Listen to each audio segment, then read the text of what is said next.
Hi, it's Chris with Implied Music. I'm out here on the porch. I guess this is a porch talk.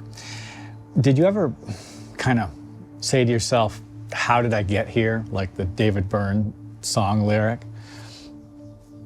Today I want to take a look at the path that I've taken to get here to this channel, to where I am as a teacher, as a pianist, as a composer. I'll try to keep it short, but it's a winding road.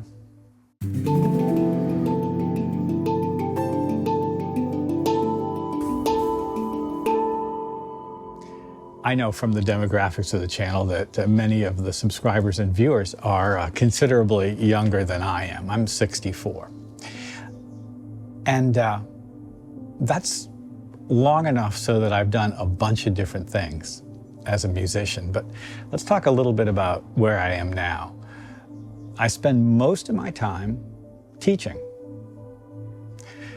and practicing.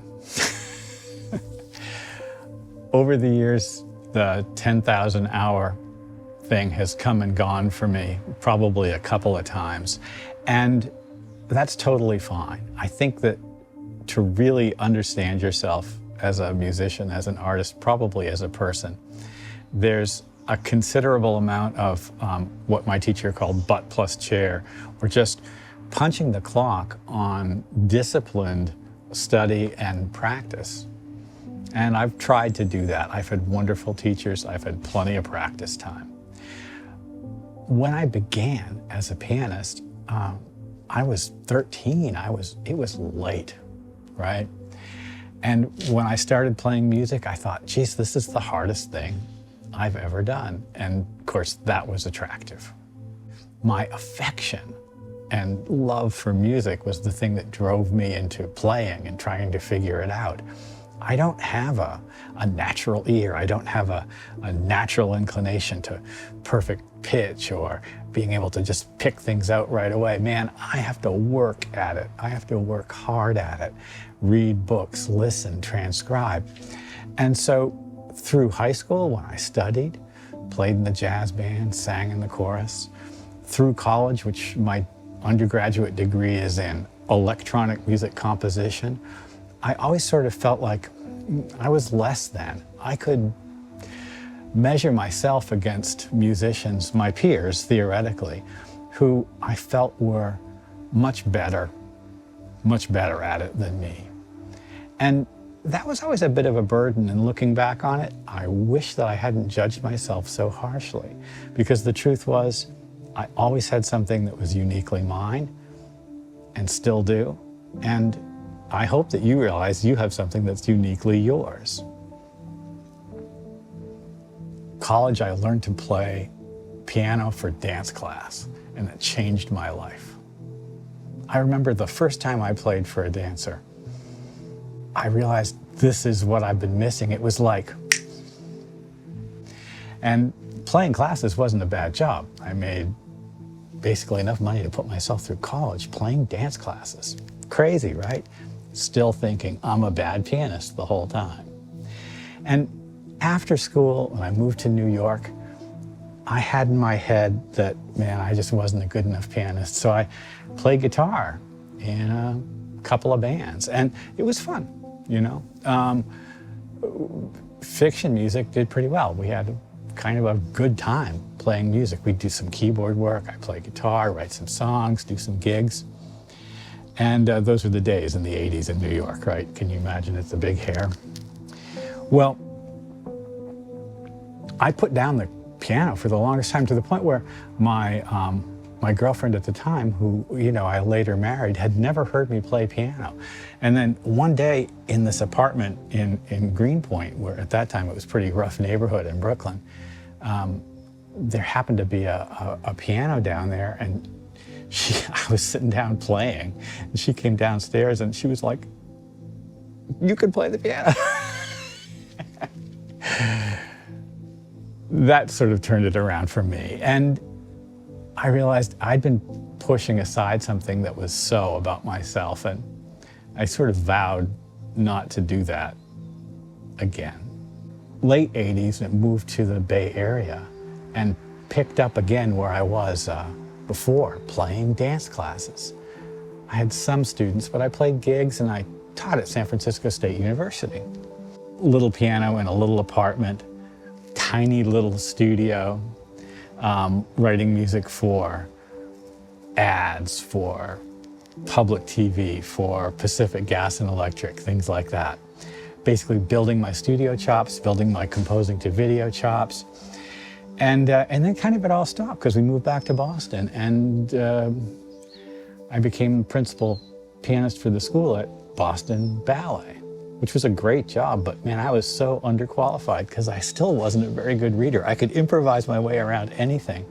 Fortunately, plenty of great pianists there who could read, so I sort of filled a niche. I was able to teach music to the dancers there, the young pre-professional students, and just built some amazing connections. Got a view into a very high-level world of artistry, you know, kind of Tony, the highest level. It was very exciting for me.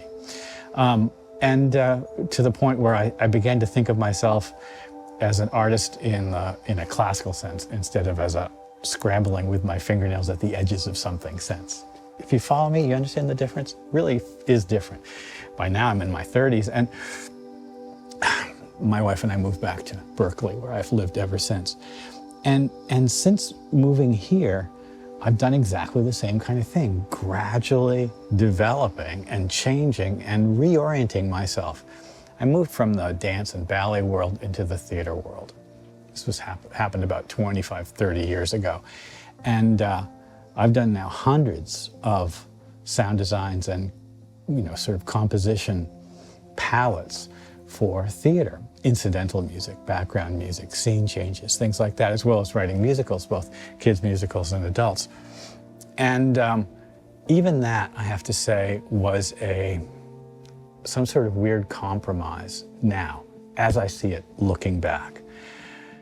Now that I've kind of put down theater, I've kind of not done theater for a few years, I'm realizing that the attention and energy, the constant thirst and the need for more and new and the next show material, this constant like moving forward,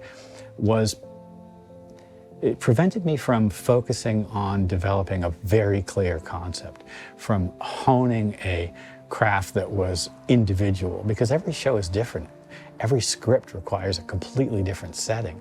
And to be a chameleon, especially when you're film scoring or something like that, very, very nice. Directors love it. But as an artist, I realized that chameleon quality, it wasn't doing me any favors. As I contemplated that fact the other day, thinking about the YouTube channel and thinking about where I am right now, I realized that the pressure to continually create material for YouTube has a similar quality. And I understand the impulse that I hear even from very successful and prolific YouTubers to just put down the tool, just say, I am done, I've got other things to do.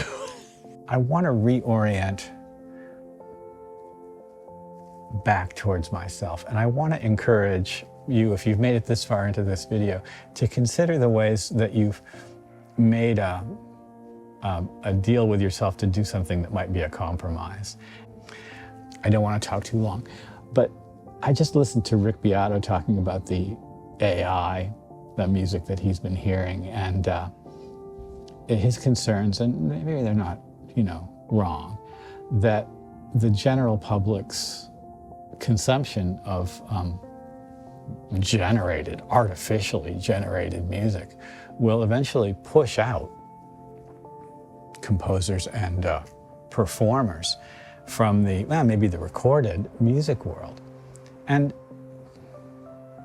that may be true for a lot of the audiences, and it may be true for many artists whose work is intrinsically generic, if you know what I mean. But listen, do you want to make yourself sort of AI-proof? Be something that AI can't be.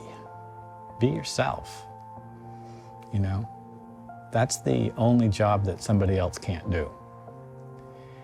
And that's my goal for myself as well. And I use the tools of history, looking back at where I've been, to understand where I am now in a way that tries to enliven this moment right here.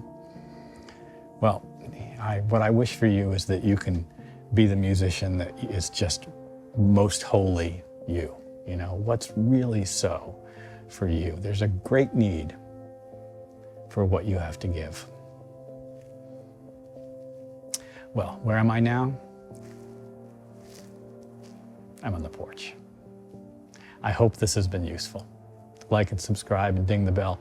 You'll be notified when I do my videos, and I will see you next time.